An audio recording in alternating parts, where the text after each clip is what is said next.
you probably don't realize that your pharmacist is working a 12-hour shift, doesn't get a lunch break, and gets UTIs because they can only pee twice during the shift because they can't leave the pharmacy. Really? Yeah. This is the Vance Crow Podcast. Welcome back to the podcast. I'm glad you're here. When I think of a pharmacist, I typically think of a white lab coat and a person stuck all the way in the back of a CVS or a Walgreens, doomed to a professional life of counting out little tablets one at a time and always interacting with sick or injured people that are probably not very pleasant. And so that's why this week's interview with a clinical pharmacist named Kelly Erdos was so interesting. Kelly and I go back a long ways, as you'll hear in the beginning of the interview, but we had a chance to have a really candid conversation where I was able to ask those kind of blunt questions that you might be a little bit hesitant to ask if you were talking to a person you didn't know very well.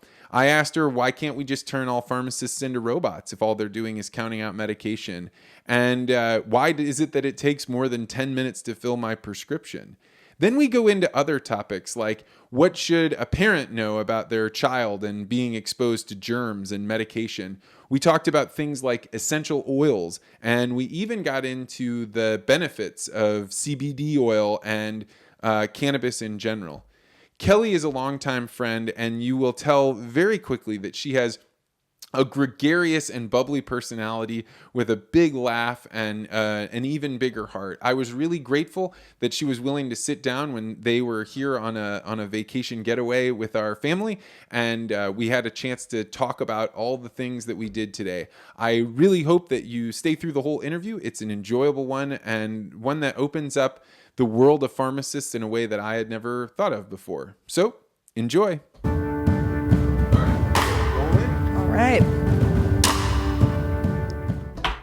Kelly Erdos. Yes. Welcome to the studio. I'm very glad to have you. So, just so the listeners know, you and I are good friends. Yes. You were best friends with my wife, Annie, in high school, and you came in from Arizona to visit. Yes, I did. And so last night we were sitting out having some drinks, and you mentioned that you gave the commencement speech at the end of your pharmaceutical school. Yes. So let me ask this straight out of the gate. Is pharmacy school difficult? And what in the world do you say to a room of pharmacy students as they've just graduated? So definitely pharmacy school is extremely difficult. One of my best qualities is I go through something really terrible, and then at the end I say, that wasn't that bad, when it was real bad. So asking me almost now 10 years out of pharmacy school, I probably would say it wasn't that bad. But in the library for hours and hours and hours, it was tough. But I think what I would say to them is what you will learn and be able to achieve with the knowledge from the education that you receive is such an amazing gift. And healthcare in general, I think, is all what you make it. So one of the reasons I went into pharmacy school originally was a couple of things. So Anne and I, we were in all our science, math classes together. A lot of the people in those classes went off to do things like engineering, and I wanted to be with people. I didn't like blood, so I definitely didn't want to be a physician or a nurse, but pharmacy spoke to me because it was rooted in that science, and at the time I thought there were answers. If you're sick, you get this medication. And I still got the people, the aspect of being able to communicate with them, impact them directly. And so that's why I went into it. And I think that that's also something I would say to new graduates is always remember why you started. Hopefully those were good intentions, not, well, I wanted to make a good amount of money, which you do. But the patient should always be put first, and don't forget that. So what are you studying in school? When you say it's really difficult, you're studying biochemistry? What? So you're studying everything starting at the ground level with these medications. So you are learning the actual, chemistry behind molecular structures and how that relates to things like if you have a patient with a sulfur allergy. Well, if you're looking at the sulfur group off of a medication, how that might be different for other medications. So that's how we can say, if you're allergic to this antibiotic, we shouldn't do this antibiotic. Then also taking that chemistry and understanding things like drug interactions. So when there's new drugs on the market, they haven't been researched as much. And so with certain things like warfarin is a blood thinner used for people who have had stroke or blood clots in their body, a DVT or a PE, pulmonary embolism. And that medication has thousands of drug interactions. So you can go in your database and you can look, okay, the person's getting started on fluconazole, they're on warfarin. We know we're going to have to cut their dose of warfarin in half and recheck them in a couple days. But if there's a new drug that comes on the market, there might not be all that information available. So that's when I don't necessarily look for if there's a listed drug interaction. I go back and I see how is that new medication metabolized in the body, and based off of that knowledge, you can make an educated decision on if it is likely to interact. So you have to know the very structure to understand everything that comes from that point forward. Also, when you're looking at how drugs are metabolized or go through the body, a lot of times it's through the liver, through the kidneys. And so if someone doesn't have a great functioning liver or doesn't have great kidneys or what we would call renal function, that's definitely going to change their course of therapy as well. So how long is it's just called pharmacy school? So you can go into pharmacy school without your undergrad degree completed. So technically you could probably get all your prereqs done in 2 years. I did it in 3. And then most are a 4-year program and you get your doctor of pharmacy. Okay, and that's a total education of how much time spent studying medicine? 6 to 8 years. And then what most people do now, it wasn't as common when I graduated, but I'd say over half of people that graduate now do what's a pharmacy residency. So you get paid about a third to half of what a regular pharmacist would make. And it's a year of specialized training. So where I work and did my residency is Banner Baywood out in Arizona. And we are associated with a outpatient clinic and with a heart hospital. So during that year, I spent a month over at the heart hospital. I spent a month down in the outpatient clinic. I spent a month on the floor for surgery floor. I spent a month in the emergency room in the ICU. And so you get all these different experiences with these highly trained pharmacists that let you first get a big picture about all the different areas of pharmacy, but then also decide what you want to do as well. After a PGY1 residency, you can do a specialized second-year residency. So the shortest it could be is 6 years, from start to finish, or you could be at 8 to 10 years. Okay, so this is a little bit blowing my mind. You have 6 years of studying medicine. Doctors take 6 years to become a doctor, but they're learning how to set a bone and how the heart works. So how much do doctors know about the medicines they're prescribing and relative to a pharmacist? It depends on the physician, obviously. Some of them are really great. A lot of times they have pharmacists incorporated into their practice now. So you will have the rounding team, which is going to be the nurses, the physician, and the pharmacist is right there. And so they'll say, this is what's going on with the patient. What do you think that we should do? And they can collaborate. I'd say that in my setting, the physicians that are in that area have overall a very, very good understanding of the medications. But some places don't as well. So is that because they're doing medication in one domain? So like the cardiologist has kind of a realm of medicines that they're using. They can get to know those. I would say that's probably definitely plays into it. There's sometimes where we'll get a call from a physician and, we'll say, is there any other alternative that you can use because of XYZ? Again, pharmacy in the area that I work in is very well respected. And so a lot of times they'll take those recommendations. But you definitely have then on the flip side, friends who will have the same exact situation and the physician's ego says, no, that's what I want because that's what I want, not because maybe that's what's best for the patient at the end of the day. So the only pharmacist that most people know, in fact, before I knew you, is the pharmacist at CVS or Walgreens. So to me, pharmacy has always been like a prison guard in reverse, right? Where they are guarding the drugs and they have the special license to be able to say, yes, you can have this and this many, and they count out the pills. And it seems like a job that a robot could do. Yeah. So what's going on there? What? So a robot definitely could do the counting for sure. What they couldn't do is looking at all of those other things to make sure that it's the right medication for that patient. So again, looking at things like medication reconciliation or a med rec, because you need to make sure there's not duplicates in therapy. There's not the drug interactions. The dose is the right dose for that person. We've had several times too where a patient will bring in their bottle and say, okay, this is what I picked up from the pharmacy. And I look at it and it's not necessarily what the physician meant to prescribe. So it was misfilled. It was probably 4 years ago, I had a patient and he was on warfarin. He came to our clinic, and at our clinic, we usually will call in or electronically send over the prescription for the warfarin because we're doing all of the management of that drug. So you're not you in your job. You're not sitting there doing the little counting that you always see No. on the, So on the there's B-roll I of see news. no pills in my job. I don't touch a medication. Everything that I do is a one-on-one consultation, looking at things like if the patient comes in with uncontrolled diabetes, where are they in terms of checking their blood sugar, adjusting their doses of insulin, and we're able to do that in the clinic ourselves. So before I came out and visited you, I had a new patient who had diabetes, and she was actually coming in for a couple different things.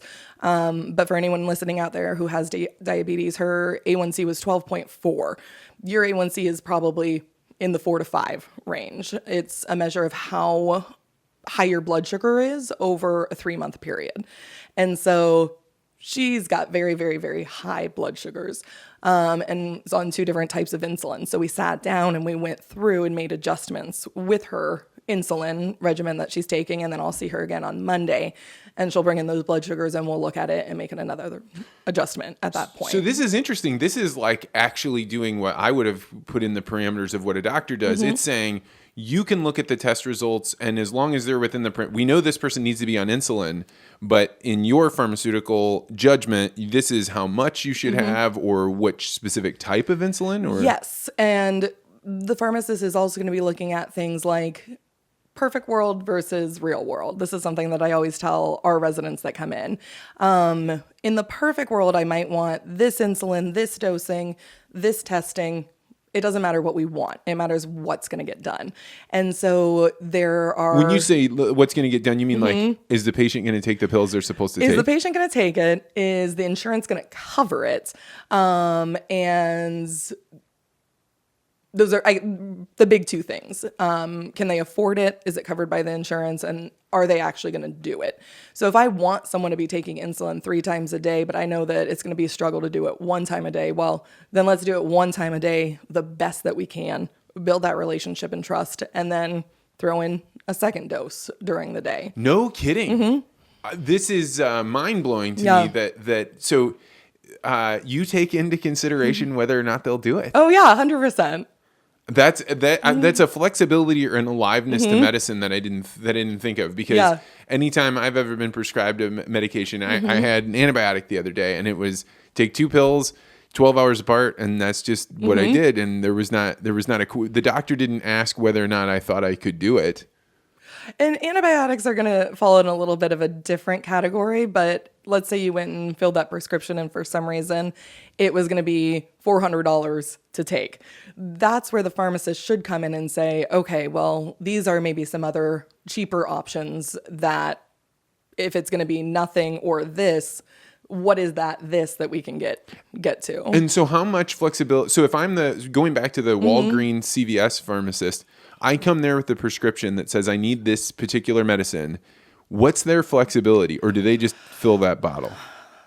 They a lot of times will probably just fill that bottle because they are understaffed and overworked. So when people come in and say, why does it take 10 minutes to slap a label on that? That's exactly what I think. Box Yes, back that's there. right. What, 25 minutes? So it's not a fast food restaurant. What you don't see is the 100 orders of medications they've got in the queues. The doctors, they're calling about these potential problems or suggesting an alternative. And retail pharmacists from when I started to now have become so overworked. You probably don't realize that your pharmacist is working a 12-hour shift doesn't get a lunch break and gets UTIs because they can only pee twice during the shift because they can't leave the pharmacy. Really? Yeah. So their managers at those stores a lot of time is the manager of that CVS or Walgreens store. And all they care about is the money and the numbers. Whereas in pharmacy, the pharmacist is hopefully their number one concern, the patient. So if a pharmacist wants to go slower to be able to make these interventions, they'll probably get fired because they're not going to fill enough prescriptions and not make enough money for the pharmacy. But medicine is so expensive. It's surprising to me that they have understaffing issues at a Yes. thing like Walgreens. Yeah. And is that what would you say that's a function of? Money. Too many Walgreens? Like Too many, they want their bottom line to look as good as it can. And so pharmacists have historically been great at getting things done. And so they'll get it done being understaffed. Does that mean there's higher burnout? Does that mean there's higher medication errors? Does that mean it's not the best thing for the patient? Yes. But that manager of that store wants to look good. And if the pharmacy is the money-making point, when you have a pharmacist that makes six figures, even adding half a pharmacist extra is a lot of money that's going to take away from that bottom line, and they don't like to do it. And so if a person comes into a Walgreens, CVS, and they say, I want this medication, they find out how much it's going to cost, they go crazy. The pharmacist has the power to change that? Or No. Okay, No. so what happens then? So in that situation, the pharmacist would have to reach out to the doctor to make a change. In the situation that I'm at, we have collaborative practice agreements with the physicians. So that patient that I saw on Wednesday, it says diabetes management, and that includes being able to change their insulin, which actual insulin they're on, and the dosing of that as well. So I have a lot of flexibility with what I do. Retail, their hands are tied in terms of they can't make any of those changes without having a touch point with the physician. And again, that's time, So that person's ahead of you getting your antibiotic, their antibiotic's not covered. The pharmacist is taking 10 minutes to try to get that resolved. You're even more upset that you're having to wait longer because you don't see anyone in line. The pharmacist is just back there and you say, what's going on here? So the retail pharmacists, it sounds like it is just as bad of a job as I imagined it to be, sitting in the back. Okay. And what else makes it worse? I think that and there's definitely friends that I have that love their job, that enjoy their job, that have good employers. So I don't want to say that all of those are negative, but next time you go and get your prescription filled, asked, do you feel that your pharmacy is appropriately staffed? And I would definitely feel comfortable saying at least probably 75% or more of retail pharmacists would say, no, we need more technician hours. We need another pharmacist. They don't feel significantly staffed. And there are other people in the back there that are not pharmacists, they're Yes. pharmacy techs. So Pharmacy what's the techs. difference? What's going on there? So a pharmacy technician is someone who just goes and I haven't worked in retail in so long. I don't know the minimum requirements, if it's like a high school graduation, and then they have to, within a 3-year period, take a test and become certified. I think that's what it is, but I'm not 100% sure. So they're the ones who are maybe getting those things ready for the pharmacist, or, counting by fives the medication that then the pharmacist double checks. So they're trying to take everything off the pharmacist's plate that they can, so that the pharmacist can, in theory, do those higher level type things, which is also what my job entails as well, is looking at practicing at the top of our license. So a physician is typically the person you would go to for your insulin, making these adjustments, for example. They make them, they see you in 3 months. I can see you in 3 days if I want, because my structure is so much different. We're able to call patients and do phone follow-up throughout the day, which is a great thing as well. So it depends on where you are and what type of practice that you have also. Okay, so there are retail pharmacists and there's you. why don't you talk a little bit about what you do and how that's different than retail pharmacy? Yeah, so I work from where I did that residency at Banner Baywood out in Mesa. We had the heart hospital, the medical center, and then the outpatient clinic. And during that time, I realized I loved the clinic. We got to sit down and have one-on-one conversations with these patients, and we were able to make such big and positive impacts in them. So currently, I see patients who have diabetes, who have high blood pressure. Soon we'll be seeing patients that have COPD or asthma. And then the bulk of what I do is still patients who are on the blood thinner warfarin. COPD? So that's a breathing disorder. Okay. And so they all are coming to a specialized practice for these issues, and then you are part of the larger medical practice? So in our clinic, it's just pharmacist run. So all the pharmacists that you'll see in our clinic have their doctor of pharmacy and are also board certified in ambulatory care, which is the hardest test as a pharmacist that you'll ever take. And it's the one time where if you don't pass it, no one's like, oh, they're like, yeah, it's bad. And so they have specialized training in those different areas. So if you come in to see us, you'll just check in with the secretary and then you'll see one of the clinical pharmacists in our clinic.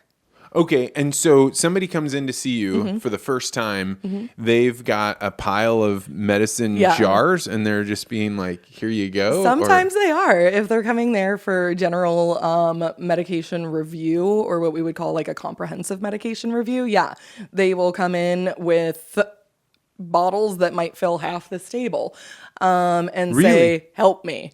And so we will go through all the prescription ones, all the non-prescription, over the counter supplements, things like that, and say, okay, what do you need? Where can we get rid of medications? I'd say that's also a thing people find surprising is that pharmacists hate having people on too many medications. We will always try to get you off of medications that you don't need because we see all the potential side effects and things that can go along with that. So anytime we can suggest to the physician to get rid of a medication, we will. And so in what circumstance would that happen, that they would be prescribed a medicine that the pharmacist would say, are you sure? Shockingly, a lot of situations. So you might have the cardiologist that puts a patient on one blood pressure medication and then the primary care already had them on one in a similar drug class and they're not talking to each other.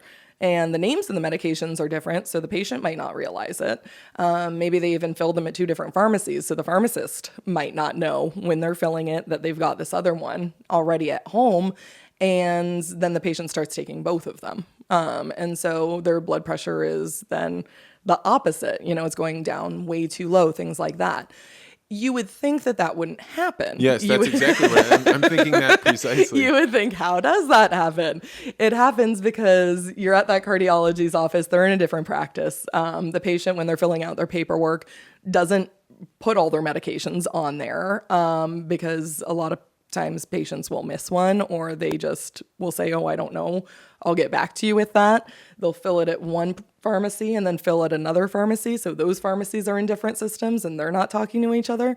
So you have all these silos instead of one cohesive group, and it can fall through the cracks really easily. So those patients, they come in, they put down all those bottles, and then that's where I'm able to say, okay, you definitely need only this or that. And then we'll call the doctor and say, which one do you want?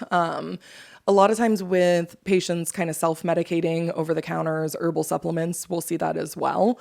Maybe they're taking a multivitamin, a B vitamin, 10 other vitamins that they don't realize that have all the same second ingredient. So they think they're doing good by, getting all these supplements where really they're just bombarding their body with things that they don't need and too much of it as well.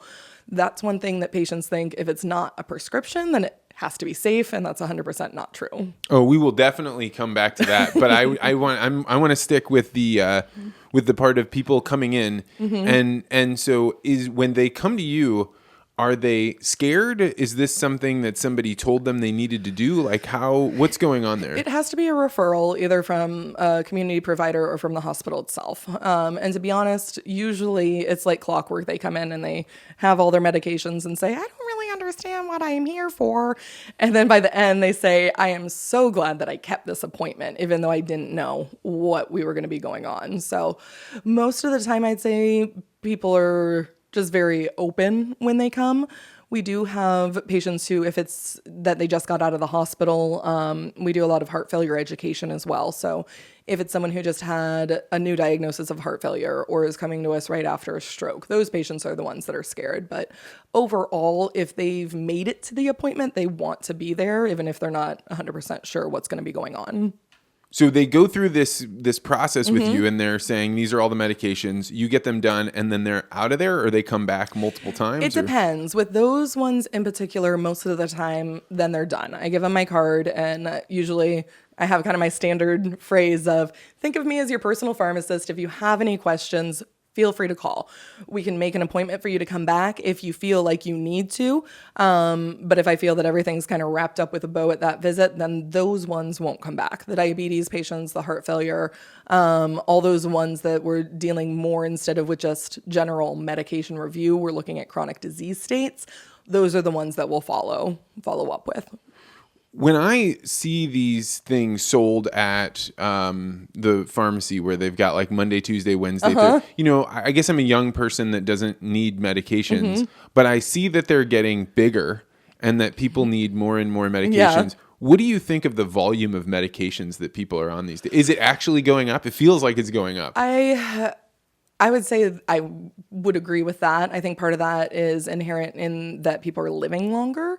So sometimes a patient will come in with a new diagnosis of diabetes and, they're 75 and they don't have any family history, anything like that. But no one above them made it to 75. Something else got them first. So as we live longer, we have the opportunity to let these diseases have more of a chance of popping up as well. Obviously, a sedentary population where obesity is very prevalent at a younger age. So now we're living longer, we're getting sick sooner. There's definitely going to be a rise in medications because of the diseases that are more prevalent. And are most of your patients older or younger? They are. They are older. So where I live in Mesa, we definitely have a very large geriatric population. I'd say the average age is probably like late 70s, 80s. Okay. Yeah. And then do you have to worry about people with dementia, making sure they take their pills? Yes. For example, this past week, I had someone that came in and he's manic depressive. And he said, I've had a really bad week. I'm in my depressed state. I haven't been taking my medications because it's been hard to get out of bed.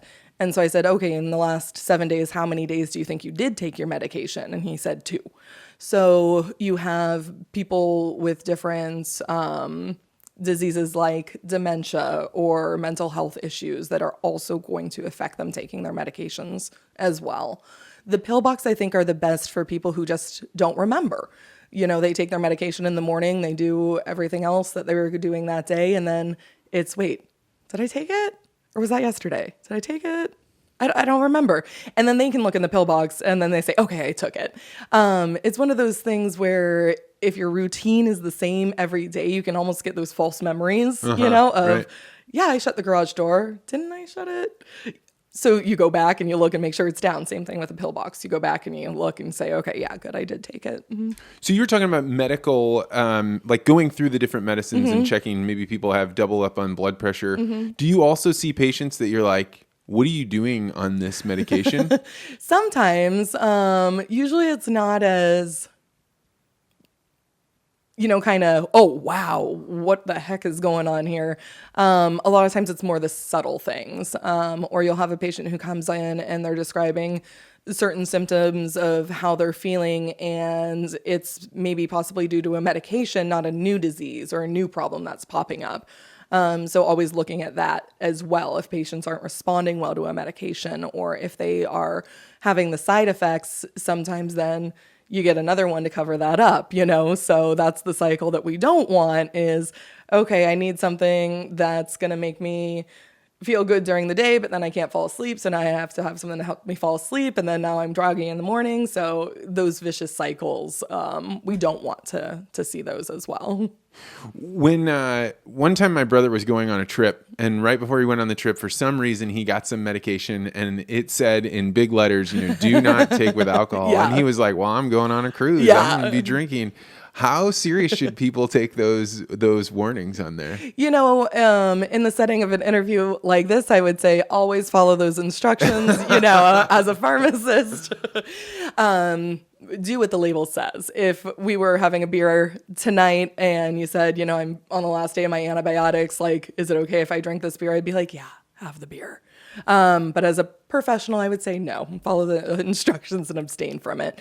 But it's all everything in perspective too. I mean, depending on what you're on. Those directions can be crazy. Yeah. So do you have stories of people not understanding the directions that they're reading? Yes, very much so. Just to touch on that point really quick though, there are definitely certain antibiotics that if you do drink, you can become violently ill on. But the one that you're getting probably for a sinus infection, those are not the ones. So that's a caveat as well. You can't say, oh, it's bogus all the time because they're there for a reason. So definitely take that with a grain of salt. But oh my gosh, directions, and retail pharmacists would have so many of these stories where you think, why do I have to put like inserts and blah, blah, blah directly, and then a patient comes back and they put their suppository in their nose or something. Or we had a patient in our clinic where we have a medication that's an injectable called Lovenox. And so if people are off of their blood thinner for a procedure, but they're really high risk of a stroke or a blood clot, we don't want them to be unprotected for even a few days. So they switch over to what this injection is Lovenox. And so you do it where you pinch an inch, put it in, inject the entire syringe, and then you put it in a little red sharps container. And so I had a colleague that came in and the patient had done one of these Lovenox, what we call Lovenox bridge, because it's bridging you while you're off your other blood thinner. And he said, I have another procedure coming up, so I guess I'm gonna have to do that Lovenox stuff again. And my colleague said, okay, and starts going through all the things. And he's like, but that stuff just tasted so gross. Oh no. And he's like, it what? And he's like, yeah, it was disgusting. He's like, why did you taste it? He's like, well, I took the syringe and he injected it into the red sharps container because he thought that was a cup. And then he drank. Oh no. And these kinds of things happen all the time. Yeah. Yes. So obviously that was a good point for that pharmacist that even more instructions on how to do the injection were necessary for that patient in particular. So route of administration is definitely one of the number one things that people get wrong, I would say, with their meds. The other thing that comes with complex prescriptions is not just the how to take it, but the warning labels, and particularly the ones where you see them advertised on TV. So somebody says, take this for your depression. However, it may cause symptoms of suicidal thoughts and da da da. What is going on there? Because a lot of times it seems like the warning label is more scary than the whatever disease you're fighting. Yes. That's where you definitely have to look at what's the risk versus the benefit. And those warning packages list everything in the kitchen sink. Again, and that's a liability issue, but it also comes from what patients report as well. But something like, let's say, upset stomach. If you're at dinner with a group of 10, 15 people and you say, did anyone have an upset stomach today? Probably at least one of them is going to raise their hand. If that was a clinical trial, then that one person would count towards a percentage that upset stomach is a side effect of that medication. Because if they found out later that it really was causing it and nobody reported it, then you get sued. But as long as you disclose it, then people will be like, okay, well, that's a part of the side effect. It could be that. So that's where, when I originally went into pharmacy, I thought it was so much more black and white. One of the things that I loved in high school and even undergrad was when you would do something like calculus or organic chemistry, you got an answer and you put a box around it. And that was the answer. And then I went into practice. And instead of things being black and white, I have learned that there are just a whole lot of shades of gray. And that was shocking to me. I thought, this is the problem. These are the solutions, and you pick one. But it's not like that. And looking back, of course it's not. If it was that easy, the field would be very different. So looking at all those different shades of gray is where you have to see. So if you're taking a medication that is going to benefit you in terms of improving the quality and the length of your life with minimal side effects, it's an easy decision. If it's going to extend your life but reduce the quality of that life, that depends on the person. I'm more of the belief of I would want something that is going to improve the quality of my life over the length of it. Other people aren't. Other people want to have as long of a life as they can, even if that is going to involve more suffering from something like extended chemotherapy treatments or things like that. So that's where the other factor comes in. And I always tell my patients that it is your choice. They say, how much longer do I have to take this medication? I say, you don't have to take it at all. You could stop taking it today. That is your choice. And you need to be part of the team that makes that choice.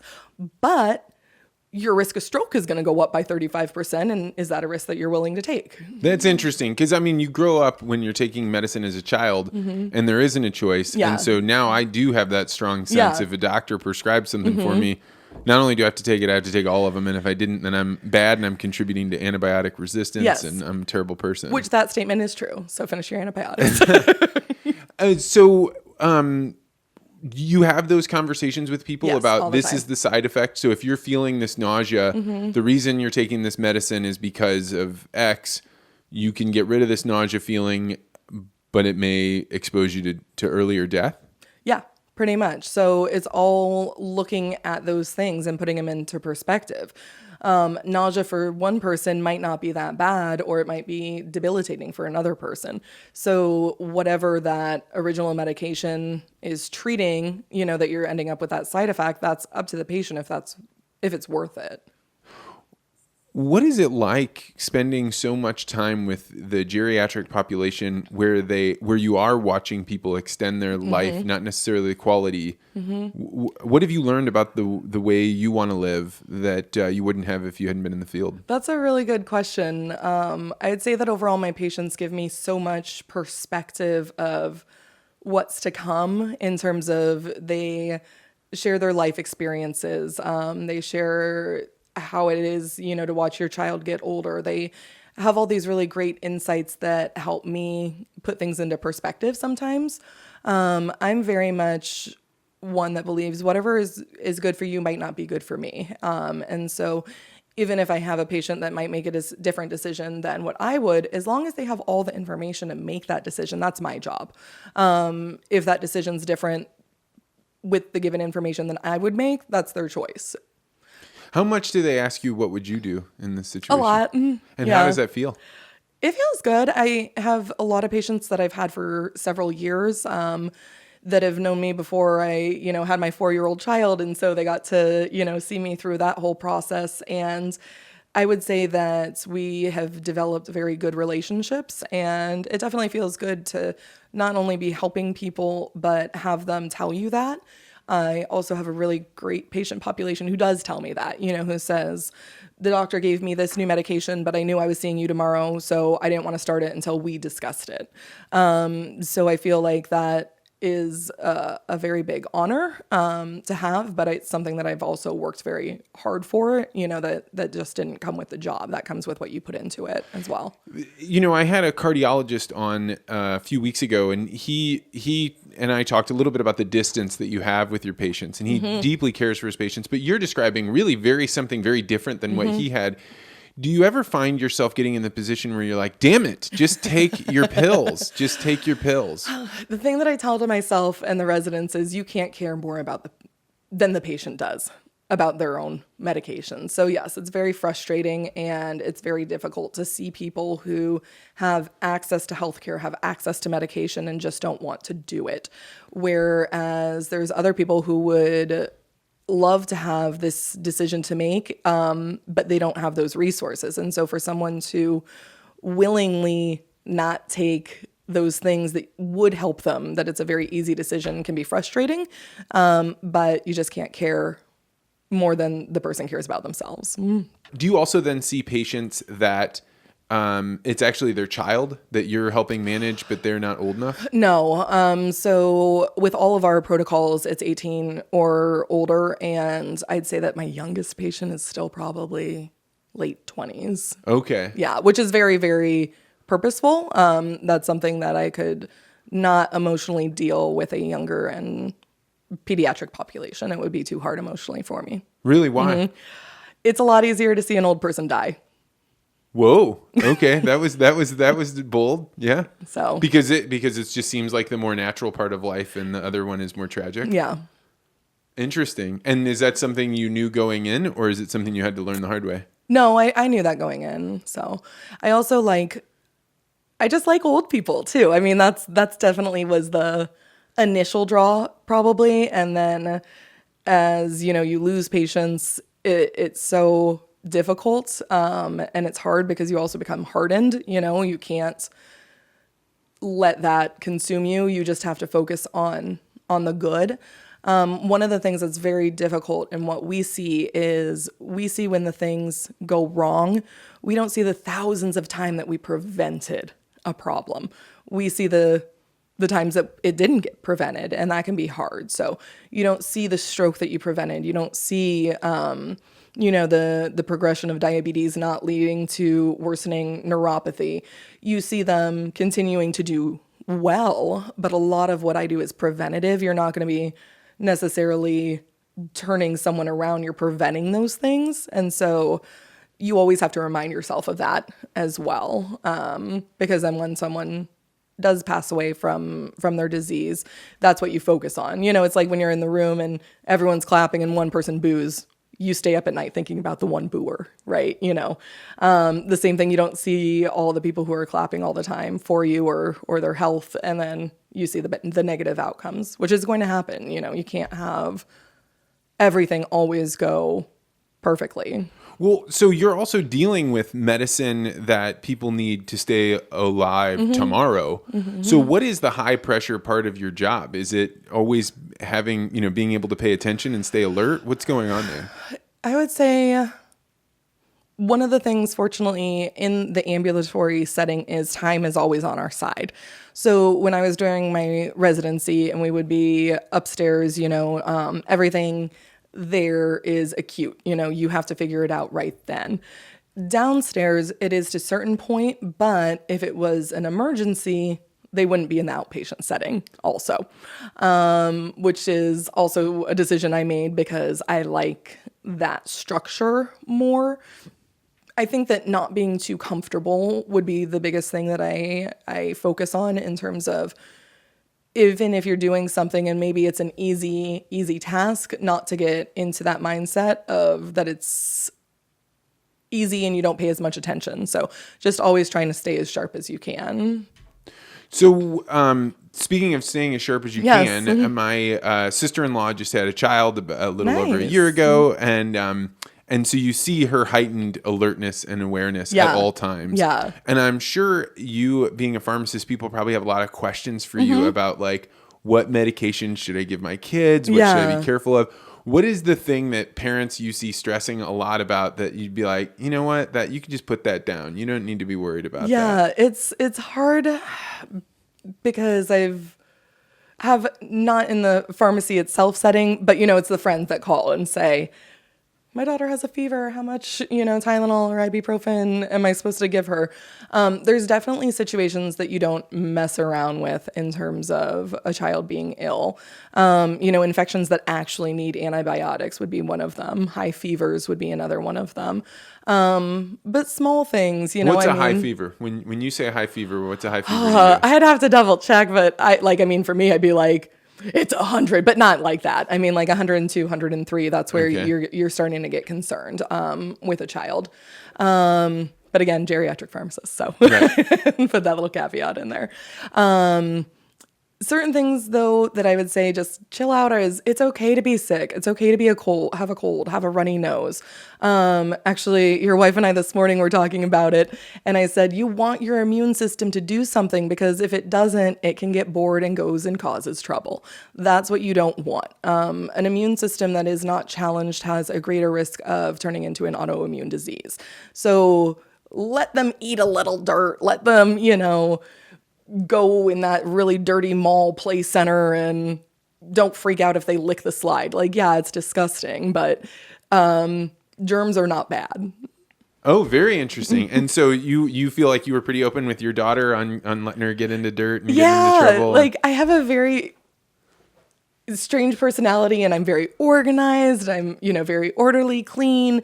But with certain things, I'm like, that's fine. Like I'm more relaxed with certain things with her than I thought I would be, but stricter in other areas. But yeah, germs are okay. Let them go and do that. If you have a play date, and I mean, again, this is kids. This isn't a 4-day-old, newborn that we're talking about.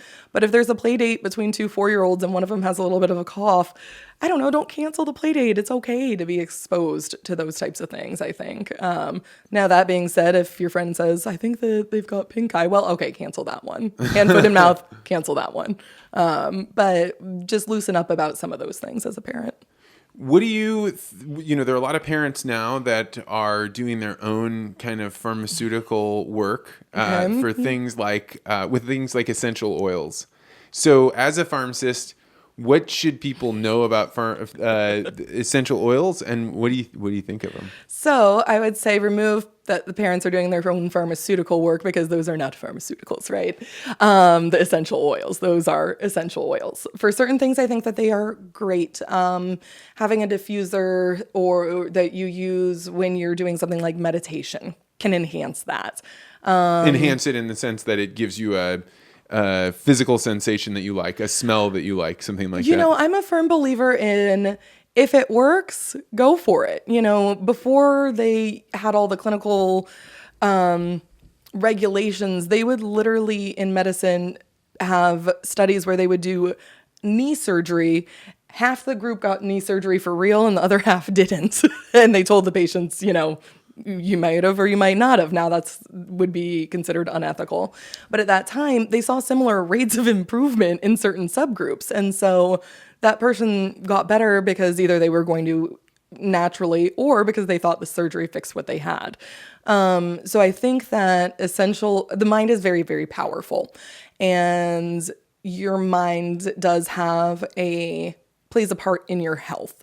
And so if those essential oils can help you in a way mentally, I think that you yourself mentally might have some better outcomes. Like the GI system is a perfect example. Think about if you're nervous, if you're anxious, you're upset, a lot of people will feel sick to their stomach. Part of that's fight and flight. Part of it is that's how certain people internalize their stress, is they can make themselves physically ill from it. So if you want to do that in those types of things, I say go for it. If you think that an essential oil is going to cure your child of a disease that needs antibiotics or is in place of a vaccination, I think that you are not only uneducated on the topic, that you are being dangerous, and that's a really, really concerning situation where people think that, essential oils are going to be able to help all of those different problems in that setting. So I'm probably a little bit more in the middle with adults in terms of, I think people would think, that pharmacists are completely against them, where I'm not. I think you're definitely, what it sounds like to me, what you're saying is, if it's going to give you some psychosomatic benefit and it like makes your head feel better about the whole thing, fine. But if you're talking about your child's health, go get medicine, right? So I think you sound like you're trying to be on the middle ground, but really what you're saying is, you're right. It's not This is medicine. your skill. That is that is what I'm saying. So, what do you think about the giant rise in it? I mean, have you seen bad or heard bad cases of it? I'm being very leading because I think that essential oils, and I'm willing to be pushed back on this, are more powerful than people realize, but not for what they think. So meaning that you can take lemons and concentrate it so much that it becomes an acid, like it really is. And so you're literally applying acid to your child's skin, and you can watch 3rd-degree burns go on. I think this stuff is stupid, and I think it's ridiculous that people aren't calling it out. What do you think? So I think that it goes under the kind of category of just because it's not a prescription, it doesn't mean that it's safe. There are a lot of dangerous things that are out there naturally. I always say, well, cocaine's natural. Right? Marijuana's natural. And on that subject, I think there's a lot of great medicinal benefits for CBD, marijuana, and everything like that. But just because it's natural doesn't mean it's safe. The burns, I haven't personally seen any of those, but I think that that's definitely one of the big concern. Even something like if I saw an article, a patient was diffusing and it got on their face, and then later they were doing like cooking and they still had that residue and they got a severe burn on the face from that. Ingesting them, when a lot of times they say on the bottle they're not to be ingested, can be potential issues. So I definitely think that they do have an area for potential good if they're used responsibly, but that's the problem. If you're rubbing it on your child thinking that it's going to cure them of everything, I think that's a naive perspective as well. What do you think is driving the essential oil craze in the world right now? Money? But it's got to be more than that, because there's people selling them for sure, but there's people buying them that would rather buy. They're spending $10,000 on an essential oil set, and whereas they could have spent that on medicine to cure something. I think that the thing is that anything that is a chemical is bad. Anything that's unnatural is bad. And so that if you use an essential oil, you're being more natural, and more natural has to mean good, which I don't necessarily agree with. That's why we've, as a society, come so far, is we've been able to have these great developments in health and science and all those different areas. But there's that pushback of, well, we don't want to put too much of that in our body. But then you have someone who, let's say, is doing the essential oil for an illness that actually does need antibiotics. And that poor child is going to suffer, but not only suffer, have to end up with a lot more medical intervention than if they just went to the doctor and got their course of antibiotics like they should have as well. So I think that the repercussions of that can be a lot larger that people don't think about. You think you're trying to prevent these things, and then you cause even more trouble, and then you're going to get more chemicals in your body to fix the thing that you caused. Yeah, I think the one of the bigger challenges is the storytelling aspect. And this really happens with anything that becomes industrialized, right? Because as a pharmacist, if you say, hey, the reason you should take this Cialis is because there was a man walking down the street and he had this problem, and we gave him Cialis and it was solved, right? That you're not allowed to do that. You have to say, this is what the tests were. This is That's true. But all the others is stories. And my belief is that human beings see the world almost entirely through stories. And the pharmacy school that you're going through is the opposite of storytelling. It's like pounding through data so you can get rid of all the anecdotal evidence, but that doesn't translate. Right. And they don't have to, those types of businesses and categories aren't held to the same standards as pharmaceutical industry. One of my favorite things is I did a rotation at Arizona Poison Control when I was a student, and it was amazing. But they gave the same example of snake bites because there were at the time all these like contraptions, like, do you suck out the venom? Like, do you throw an egg on it? Do you put steak on your head? And I think that was the one actually. And so it was, a guy goes into the desert and he gets bit by a rattlesnake, and he goes home and he puts a steak on his head and he's fine. Nothing happens. So he tells all his friends and he says, if you ever get bit by a rattlesnake, you put a steak on your head and you'll be fine. So the next day, his buddy gets a snake bite and it puts the steak on his head. He has a mild reaction. The first guy didn't know, but there was no venom injected. They have dry bites sometimes. So the first guy had a dry bite. No matter what he would have done, he wouldn't have had any problems. The second guy had a mild amount of the poison, injected. And so he did the steak thing, and he thought maybe it kind of helped. He was in between. The third guy does it and he gets the full dose of the venom and dies, because he's in bed with a steak on his head. So those are the things, if you only hear those stories of the first and the second person with an essential oil, with different things that you're doing, without looking at a large group of people, you can make a whole lot of claims. What else did you see at Poison Control that you thought was interesting? I loved Poison Control. It was a You're a very sicko. interesting. What do you mean, I love Poison I Control? loved it. That had to be people in the most terrified moments of their lives. Nobody calls Poison Control for fun. Yeah, I guess. So what did you get calls about? We got a lot of calls about children ingesting things. So like those silica beads that come in everything. Oh, yeah. That say do not ingest. Ian call freaks Poison out Control. when those things are around. So is that legit? Don't eat those. Well, don't eat them, but not because they're toxic, because they're a choking hazard. Oh. So it's not, if you touch it, it's not bad. If the kid swallows it, it's not bad. If the kid can't swallow it and start choking on it, that's bad. We got those. We got calls about a lot of herbal supplements and products like that, homeopathic things that if a child, would find the whole bottle or, the gummies, things like that. What happens? What do you mean? It depends. So, mom's got her bottle of vitamins that are the chewy ones, and Billy comes by and eats them all because they're gummy bears. So they call and they freak out. So with that thing, a lot of times you're looking at the iron content in like a multivitamin that would be toxic to the child. A good buddy of mine has a YouTube channel where he made a video about a kid eating something like 100 of those gummy vitamins, and it goes horribly wrong. Yeah. So I guess I didn't like the Poison Control because of the bad things. I liked being able to, not a sociopath. I liked being able to bring comfort to people in that panic state, because a lot of things that you do over ingest aren't necessarily as bad as you might think. So being able to reassure people. Out in Arizona, we also have scorpion stings that they call in quite a bit, and people get kind of disproportionately freaked out about those. Certain patients and populations are definitely at a higher risk of having problems. But I thought the toxicology aspect was very interesting. So are there full-time pharmacists that are like you, professional career people that are in Poison Control? Yeah, so it depends. What are those crazy people like? They were amazing, and I think that's probably why I liked spending time in that setting as well. And so I thought that I wouldn't like it because pretty much it's a call bank for the most part. So you're sitting around in a circle, and depending on the time of day, there's a couple pharmacists, probably a couple students, maybe some interns. And you're just taking the calls. You're just taking the calls. You never know what it's going to be, who you're going to get to talk to.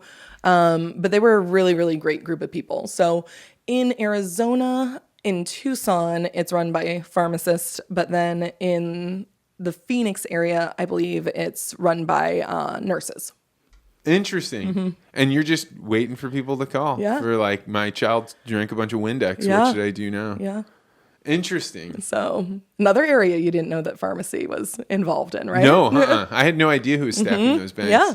All right, so Poison Control is when you made a mistake or your child came Yes. in and drank something. But in the pharmacy world, is it possible that either the pharmacy or the doctor makes a mistake in prescribing the incorrect? Or? It is. One of the things is it's usually the Swiss cheese effect. I don't know if you've heard this before. No, But if you, let's say, pile 5 Swiss cheeses, slices of Swiss cheese on top of each other, a lot of times the holes aren't going to line up, right? Someone's going to cover the other hole.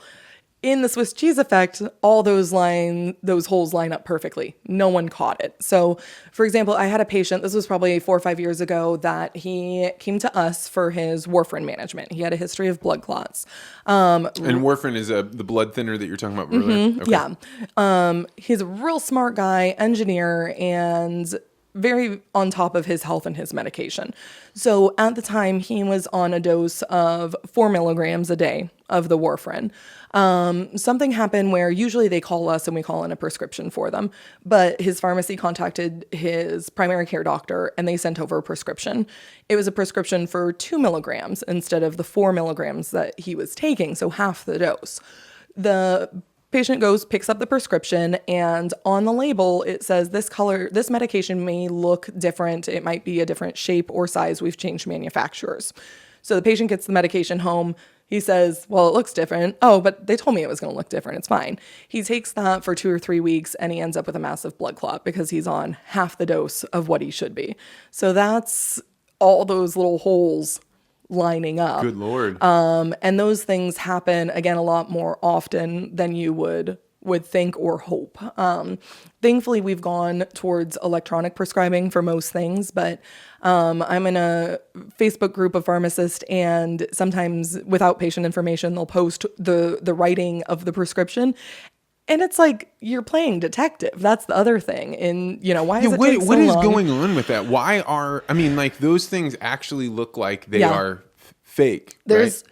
no reason that you shouldn't be completely electronic, but there's still quite a few physicians who do the handwriting, which opens up so much potential for medication errors. And was that like a sweet trick that doctors were playing, writing those things to be illegible, or was it just that they are? Because I remember, it doesn't happen so much now as an adult, but I remember as a child, it wasn't even cursive. It was like something, and you would wonder, how does anybody read this? I mean, and some of it's shorthand too, using Latin in terms of like before, after, with meal, the route, like instead of oral, they'll put PO, for by mouth. So some of it's that. So some of it is not English. And the other part is the terrible handwriting. And again, you think in this year and electronic age, how is that even still something that happens? And it happens quite a bit. So speaking of prescription pads, why are some drugs regulated by the government and behind that wall at the pharmacy, and other things not over the counter, or when they are over the counter? So it's all about looking at the safety profile of them with what you need as a prescription versus a non-prescription. So, over the last several years, allergy medications, for example, that used to need a prescription to get, now are over the counter because they're very effective, but they're also very safe. The side effect profile is low. And so taking out kind of that middleman or middle step for it. So that all just goes to the FDA in terms of regulations. Are there things that you think are not regulated that should be?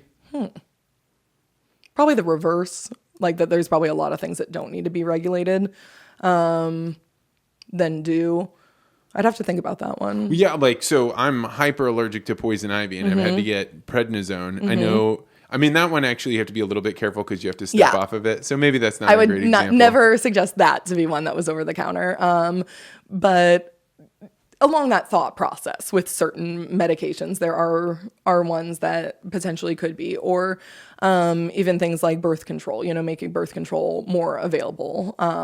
They've even talked, and this isn't necessarily kind of where I spend my time, so I might not be speaking completely to what's the most current, but almost like a middle class of medications. So it would be something that you would have to discuss with the pharmacist before getting it, but that you wouldn't need an actual prescription for. Definitely, again, looking at having these professionals practice at the top of their license. Letting the pharmacist do that, or what I do in my clinic is letting the physician focus on not the low-hanging fruit that someone else can take care of, really focusing on other things and trying to give them more time to dive deeper as well.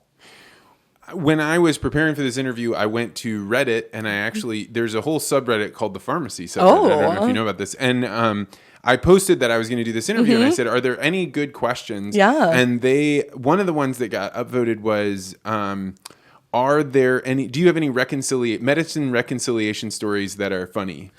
Oh, a lot of times. So first of all, what is a medicine reconciliation? So MedRec is where you are looking at all of the medications that the patient's on and reconciling them. So in the electronic medical chart or history, you have an accurate, up-to-date list that you're working off of, which again is something that sounds extremely easy, but it's not. Why isn't it extremely easy? Patients don't know what medications they're taking. So for patients, they need to know why they're taking medications, and not only the name of it, but the dose and how much they're taking it. So certain patients are awesome. They'll have a list and they'll have all that information, when it was started, who prescribed it, which is amazing. Other times patients say, I don't know, it's for blood pressure. It starts with an L. It's kind of like this size. And I'm like, Okay, and you can go through the dose. You're like losartan, lisinopril, but they just don't know, and so that's the number one barrier. The number two is if patients go to multiple pharmacies. So let's say you have that patient, and you say, okay, I'm just going to call your pharmacy and see what your medications are. So you call the Walgreens down the street that they tell you to go to, but they forgot that they use CVS sometimes, or it's January and they just switched because their insurance is dictating where they have to go now, and so half the prescriptions are at CVS and half of them are at Walgreens. That's another issue.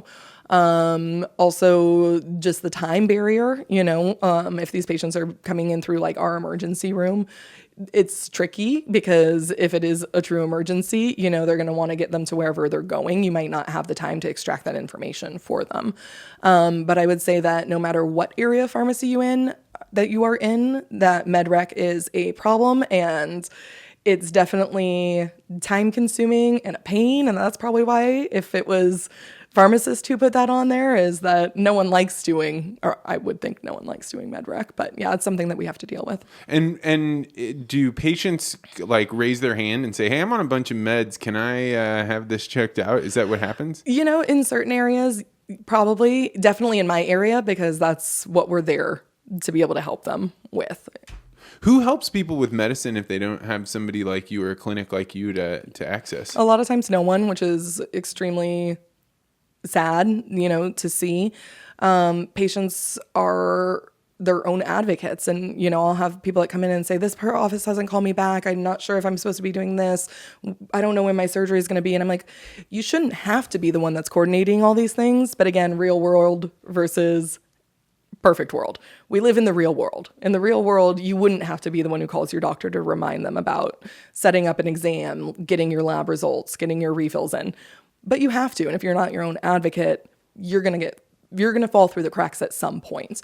And in my area, a lot of times family members help out as well. There are lots of really amazing community pharmacists. But again, it all goes back to the time. So a lot of times they will not be able to dedicate the 15 minutes to that because there's that guy yelling about his antibiotics and why they're not ready. Yeah, that's so. What you talked several times about the perfect world and not perfect world. What happens when somebody gets to the point where they can't afford the medicine that they've been told they need? So that's where we look at what's the most necessary. And I'd rather have someone, let's say we're diabetes, for example. With diabetes, there's a lot of comorbidities or different diseases that we get concerned about as well, like blood pressure, cholesterol, stroke prevention, things like that. And so instead of then in that patient, having perfectly controlled blood pressure, if that's all they could afford were those three medications, saying, I don't like to, but if we can have you keep on just the cheapest blood pressure medication, maybe increase the dose of that, then that'll free up the money to allow you to buy insulin. So Walmart actually has their own brand of insulin at a cheaper price. Really? Something that's interesting about insulins is not all of them need a prescription to be purchased either. And I don't know if that's different in the States as well. And then Colorado recently, just a couple months ago, passed a law capping the maximum amount of copay that a patient will have to use for insulin, so that they won't have to spend $500, that it gets capped at a certain amount. And I think that's $100, but I'm not sure. So speaking of Colorado, and you mentioned marijuana earlier, THC and CBD. As somebody that understands the biochemistry of the human body, I see signs everywhere they're talking about how great CBD is. What is going on with CBD? I think that there is definitely a really great place for it in certain things. One of them, the first form, being approved for a rare seizure disorder in children, for helping with that. That's had great results. Helping stimulate appetite in cancer patients or patients, who aren't being able to have that appetite to eat. Helping with other things like anxiety, controlling those. So I definitely think there's a role for it, but it's kind of like not the same as the essential oils, but you can't just like sprinkle CBD all over your body and then you're cured of everything like that. It just logically doesn't even sound like it could be right, because it can't, But I think there's a good role in certain areas. And now with the legalization of marijuana in lots of places, both medical and then recreation, what do you think people should consider before they go to experiment with marijuana for the first That's time? a really good question. That it's still a medication, so it can interact with your medications that you're taking. Just because it's legal doesn't mean Really? that it's 100% Do you think safe. that's gonna be something people will have to test for in the future? How it interacts with THC? It's something they're already doing. So with certain medications, there's known drug interactions with it as well already. Interesting. And that would probably be particularly true with the geriatric population. If you're saying, oh, I have glaucoma, but I also have low blood pressure. Well, you tell me. I'm just guessing here.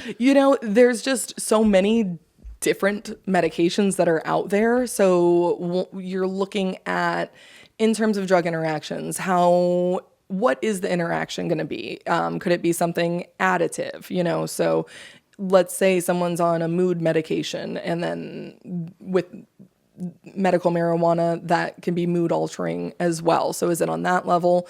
Is it on a structural drug interaction level? Could it make a certain medication not be as effective, or on the flip side, be more potent? So those are all things that there's definitely going to be more research as time goes on, but it's already being done. Interesting. So, and do you have any thoughts or warnings or thumbs up about THC that you would give as a? I think that I always go back to, especially when something's relatively new, is everything in moderation, and then you've kind of got your bases covered, right? So if it comes out in 20 years that it's the worst thing in the entire world for long-term side effects for this, well, if it was used in moderation, you're probably okay. But again, using the least amount of any type of medication possible is what I would say with that also, with use, recreational or medicinal, either way. It's interesting, as a pharmacist, you don't actually make more money based on how much drugs people buy. No. What do you think of as the impact of the pharmaceutical industry? The people that are like, hey, we need to sell more of these pills to make more money. What do you think there? Is it as bad as what sometimes you'll hear on podcasts, that Big Pharma is destroying everything? Yeah. Do you think they really are influencing doctors' decisions? What do you think? I think they definitely are. I mean, and that's really with the opioid epidemic that you can clearly see. In the 90s, these drug companies said, your patients aren't going to get addicted. You can use them safely and come off at any point. You're not going to be potentially causing any problems. Is that really what they were saying? Mm-hmm. And that's why there are people going to jail at this point now for driving that, because that drove sales. There's also, and I forget what it was, but I was starting to read or watch a video about even like collusion between different drug companies. So they would say, we're raising the price on this drug, next week. And then the other two companies would do the same, so that everyone would raise at the same time, which is the exact opposite of, it's collusion instead of a free market. Yeah. So that's something that is mind-boggling to me. And especially when your mind doesn't process that way, you go into medicine to help people.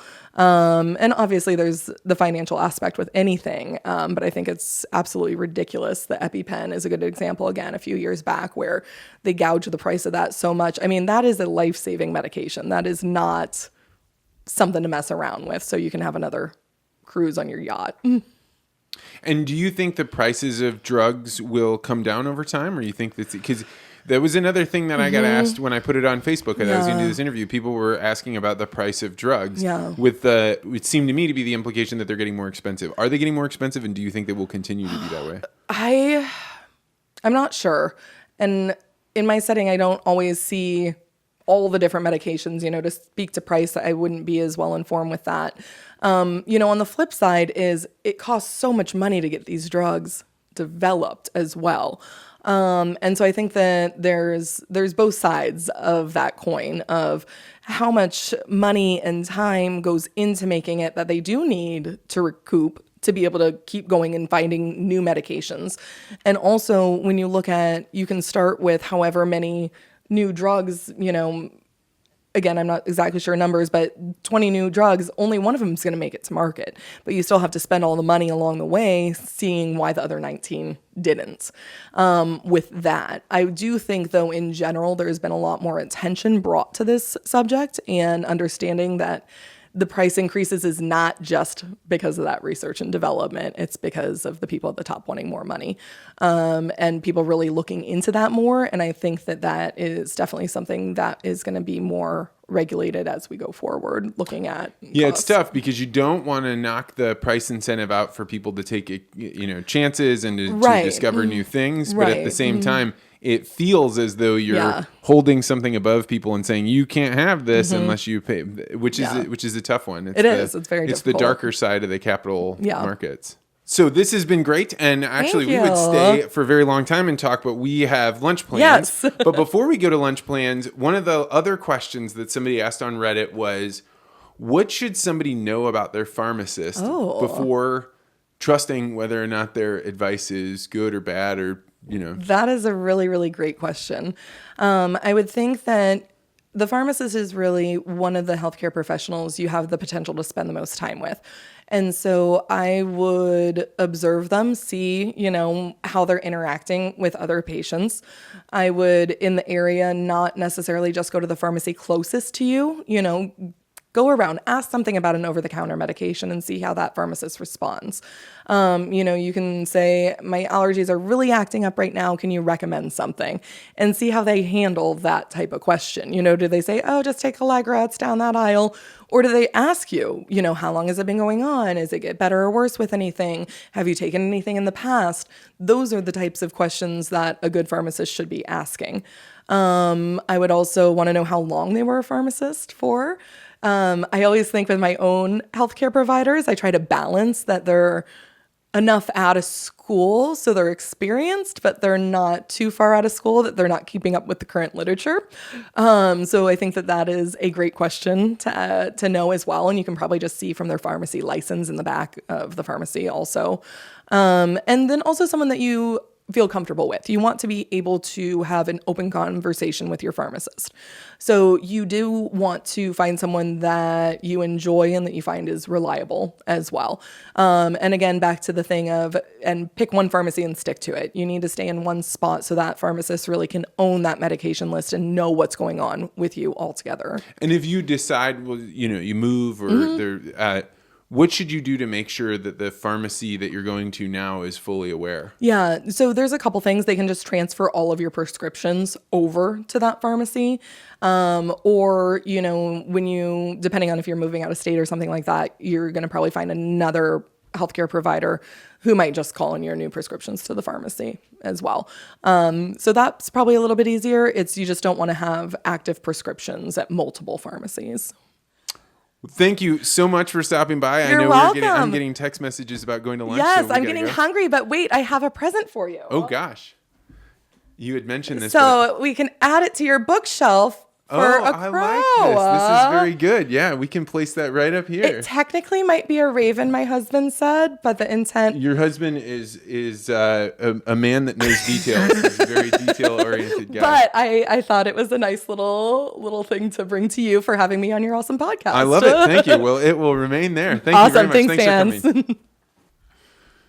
That's it for this week's interview. Thank you so much for sticking around all the way to the end. I hope you'll consider subscribing, giving me a 5-star review, or just even hitting that thumbs up button. It really helps it get out to a wider audience. And I have been absolutely staggered by how many people are now listening to the podcast. Every week it grows and grows, and that's getting a little intimidating. And to respond to that level of fear that I get as the audience grows, I'm trying to make this podcast better and better. I'm trying to improve at the discipline of having better conversations. So if you can see any way that I can improve the audio quality, do the video a little bit better, or even ask questions that help my guests open up in ways that I am not thinking of on my own, please let me know that. I am very open to feedback. I want to improve on this discipline that is podcast interviewing, and I can do it best with your help. So thank you for sticking all the way around. We'll be back next Wednesday, and I'll see you then.